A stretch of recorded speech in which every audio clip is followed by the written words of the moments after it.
Well, good morning again. If you have been with us, you might know that during this season from Easter to Pentecost, we've been trying to tease out some of the implications of the resurrection, that if Jesus really did rise from the dead, if he is in fact making all things new, what are some of those new things that we are being brought into? And we have seen that he brings us into a new creation. He gives us a new self. He gives us a new spirit, a new name, a new command. And this morning, for our final week in this little mini-series, we're going to see that he also gives us a new hope. Not Star Wars Episode 4, but he gives us a new hope. About a month or so ago, I went for the first time to the Civil Rights Museum downtown. And it's a pretty sobering experience if you've been there. The impact of that place comes from just story after story and image after image of people of color being hurt and attacked and assaulted. You see all of these stories. You see the tear gas and the nightsticks on the Selma Bridge.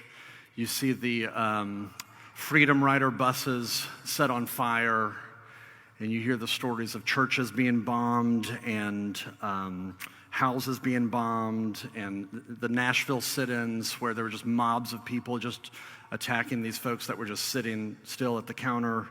There were fire hoses turned on and dogs unleashed, and story after story after story. It's just awful. And as you kind of go through this thing, one of the things that's so striking is that there's this, one of the big thrusts in the civil rights movement was this commitment to nonviolence, this commitment to not retaliate but to respond in love. And it begs the question, what compelled these men and these women and these children to keep showing up with a spirit of love and with peace as they're peacefully marching or sitting or kneeling in or going on these rides when they know they're just facing brutality? And the answer to that question is hope. They had hope, not just hope that they would one day get civil rights, but it was a hope of a vision of the world that is fueled by this Christian hope. It's a Christian idea of the end of all things. In many ways, is what fueled a big part of the civil rights movement. In fact, Martin Luther King himself said famously that the moral arc of the universe is long, but it is bending towards justice. That is a unique Christian perspective. This idea that one day, someday, the world will see the justice it craves, that all things will be healed and made right and redeemed. And you see this hope animated through the songs that they sang as they marched. So many of the songs that they sang were Christian hymns. In fact, two of the most popular hymns that were sung during this era were two Christian hymns both written by Charles Tinley, "We Shall Overcome" and "Beams of Heaven." And I want to read you just an excerpt from each of these songs because I want you to hear the hope in these songs. The first one, "We shall overcome. We shall overcome someday. Oh, deep in my heart, I do believe we shall overcome someday." There's this hope. One day, someday, we shall overcome this. And then listen to the "Beams of Heaven." The last verse of "Beams of Heaven" goes, "Burdens now may crush me down, disappointments all around, troubles speak in mournful sigh, sorrow through a tear-stained eye. There is a world where pleasure reigns.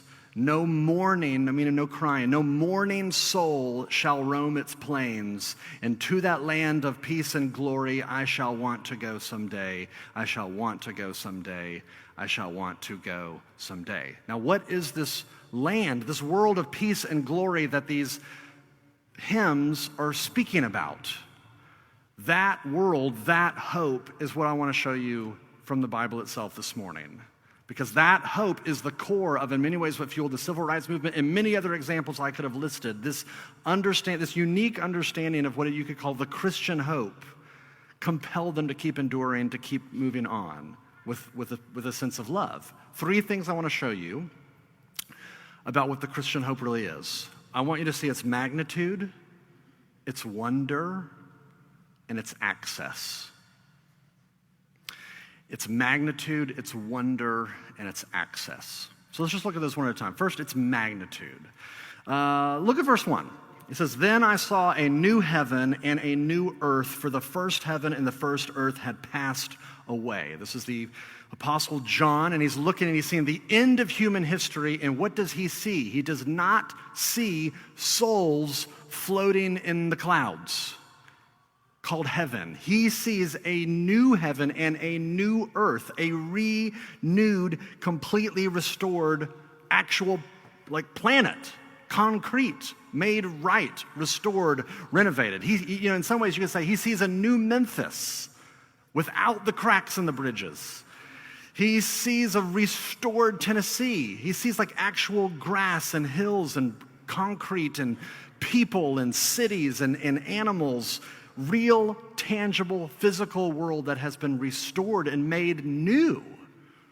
When our kids were younger, we used to watch Toy Story 2 a lot.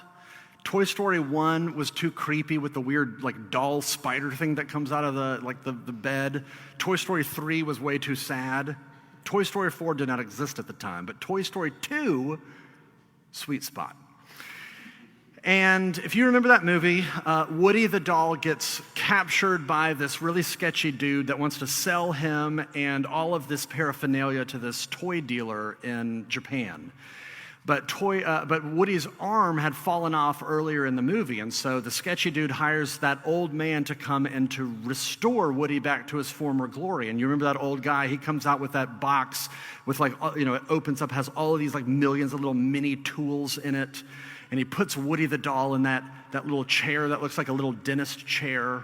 And he starts to meticulously go to work. He puts on his little kind of magnifying glass eye thing, and he takes out a little tool, and he wipes off his eyes and cleans out his ears. He does a little bit of spray paint and puts that rosy glow back into Woody's cheeks, and he paints over the chipped paint on his body, and he slowly kind of sews back together his arm. And by the time that it's all over, Woody is beautifully restored, almost beyond what he was originally. He's completely made new. And I love that image because in some ways that is the image of what Jesus is doing and what this passage is saying that God is up to in the world. God's doing that on a massive cosmic scale. Look at verse 5. He says, "I am making all things new." That he is going to restore all of creation.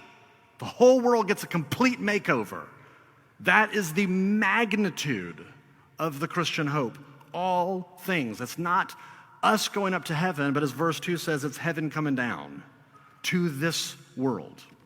Now, if you think about this. Have you ever noticed that Jesus never does miracles? If you ever read through the gospel accounts, Matthew, Mark, Luke, and John, there's never an example where Jesus does something simply to impress people. He never does does a miracle just as a flex. It's always for the sake of something else. There's a different purpose. He could have just showed you how strong he was. He could have said, "Hey, everybody, look at this. I can shoot fireballs out of my hands." Or, "Hey, you see that dude's hand? Bam!" Just turned his fingers into strips of bacon. Whatever. He could have, but he did not. What do you see him doing? He's healing the hungry. He's enabling paralyzed people to walk again. He's healing the sick. He's raising the dead. And what does that show you? That shows you that Jesus' whole ministry is in many ways just a movie trailer of what is to come.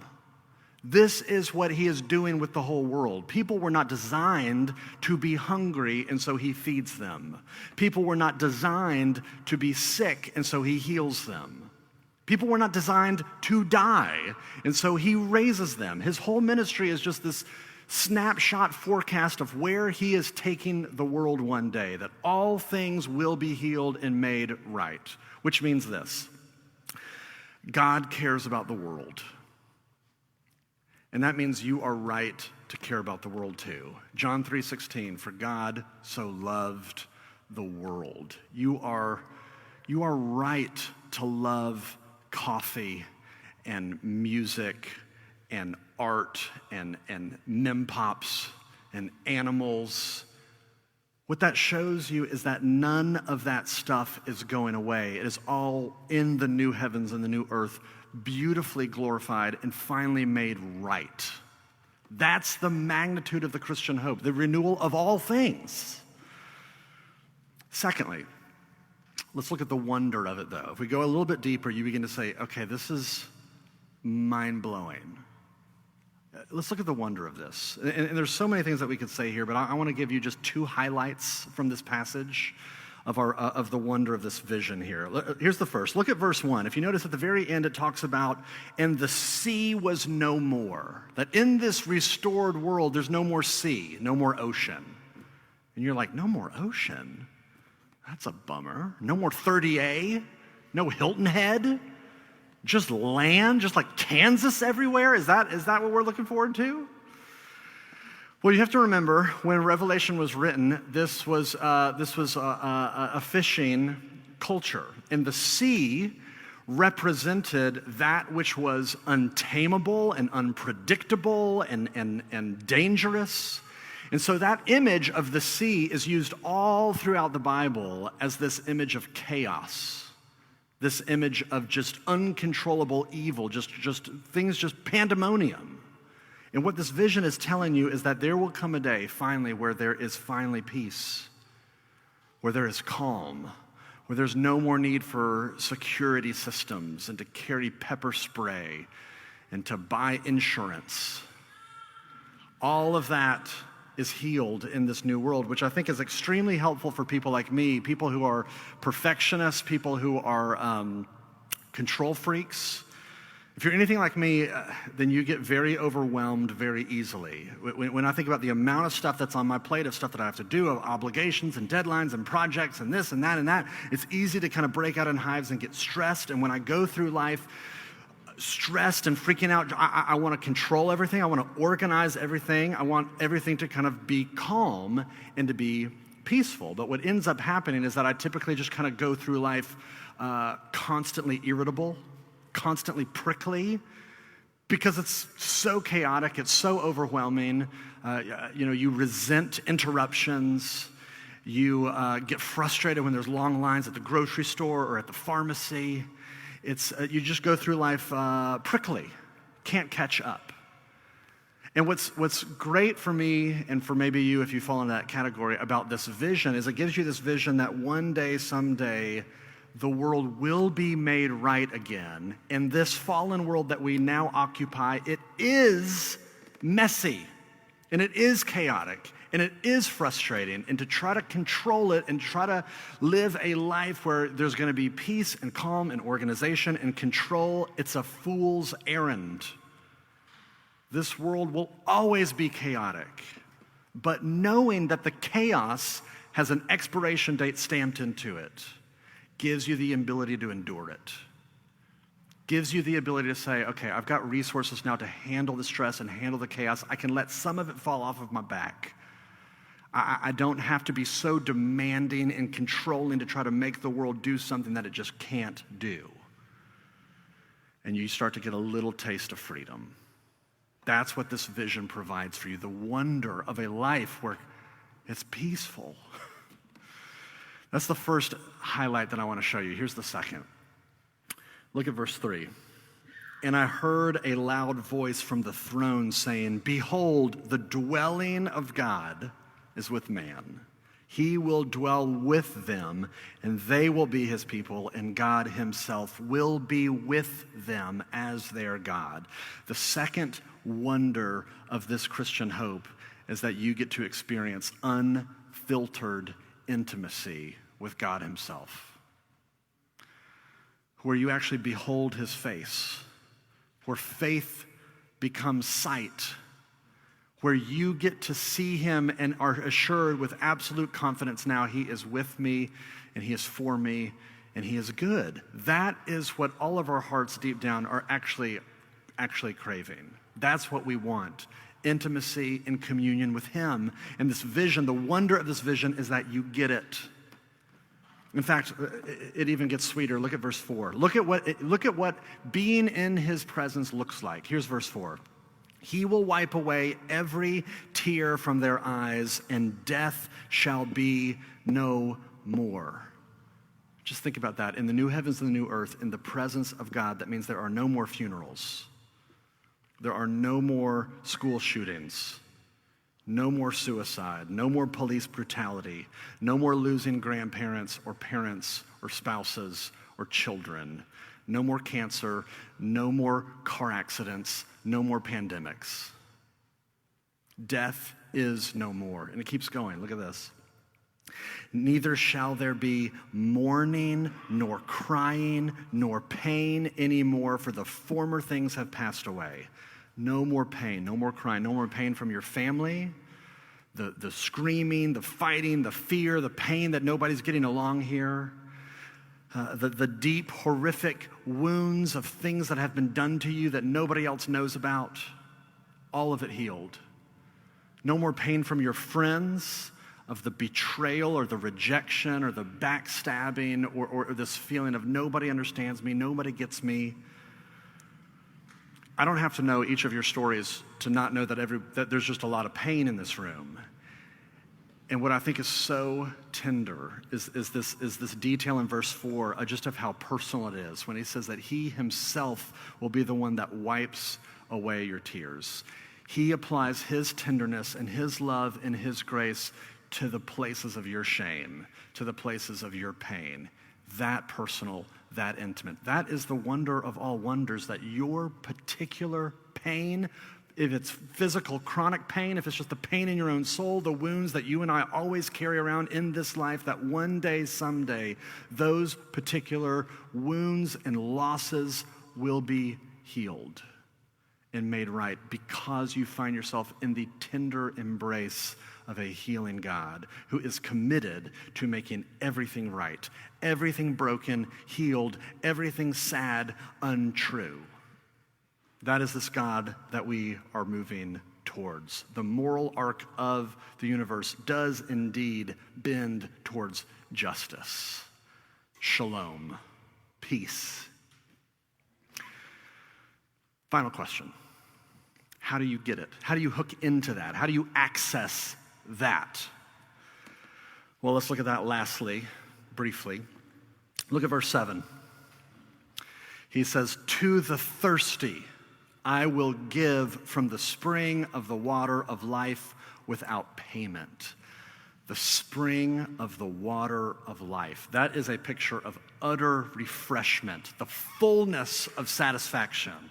All of your aches and longings and cravings finally met and satisfied. And here's what's crazy. He says he gives it, just gives it without payment, meaning it's free. It's on the house.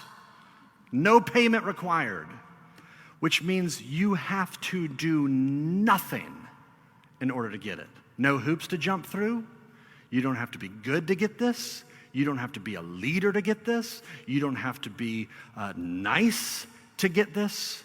What this passage says and what the rest of the Bible attests to, that there's really only one prerequisite. You just have to be thirsty. He says, "To the thirsty I will give from the spring of the water of life without payment." And you start to think, okay, how can just thirsty people show up and get this outrageous and excessive degree of hope that's just free, that feels off? How can something that big be that free? Here's how. It's fascinating. Right before Jesus went to the cross, you know that he starts talking about drinking, not like in an inappropriate way. He starts to use this like language of drinking. Like when he's in the garden praying, right before he goes to his crucifixion, he says, "Father, let this cup pass from me." He's looking ahead to the cross, and he's using this image that it's a cup. I'm about to go to the cross, and I'm about to drink something, not interested in doing it. Is there any way I can get out of this?